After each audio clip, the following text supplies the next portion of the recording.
দাঁড়া দাঁড়া দাঁড়া, পরের কাছে ডাক খাওয়ার আগে মনোভাব টাকা শেষ করলি। আমিন ধরা আল্লাহুম্মা আমিন, আল্লাহুম্মা আমিন। ইয়া রাব্বুল আলামিন। সারাদিন আমরা রোজা রেখেছি, উপোস রয়েছি, সন্ধ্যার সময় ইফতার করে আপনার মসজিদে গিয়ে অল্প একটু তারাবি পরে আপনার এই গাছ থেকে ডাব চুরি খাওয়ার জন্য একত্রিত হয়েছি। হে রব্বুল আলামিন, অনেকেই বলবে আমরা চোর, কিন্তু আমরা তো চোর না। কেন সেটা আমরা এখন প্রমাণ করে দিচ্ছি। এই দুনিয়ার মালিক কে? আল্লাহ। গোটা পৃথিবীর মালিক যদি আল্লাহ হয়, এই ডাব গাছের মালিক কে? আল্লাহ। হে মহান রব্বুল আলামিন, আমরা কারো গাছের ডাব খাই নাই, আমি আপনার গাছের ডাব খাইছি।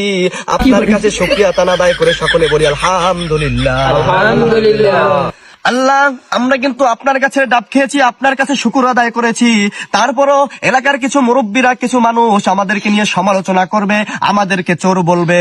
তাদের বিচার আল্লাহ আপনি কাল কিয়ামতের দিন হাসরের ময়দানে আমাদের সামনে করবে। আমিন। আল্লাহ, আমাদের এই ডাব খাওয়ার এই মোনাজাতকে কবুল ও মঞ্জুর করে নিন। আমাদের এই ডাব খেয়ে আমাদের রূহকে এই রোজা রেখেছি আত্মতৃপ্তি পাওয়ার তৌফিক দান করে দিন। আমিন। দাওয়ানা আনিল হামদুলিল্লাহি রাব্বিল আলামিন। ডাব খাবার জন্য উৎসর্গ করা হোক। আমিন।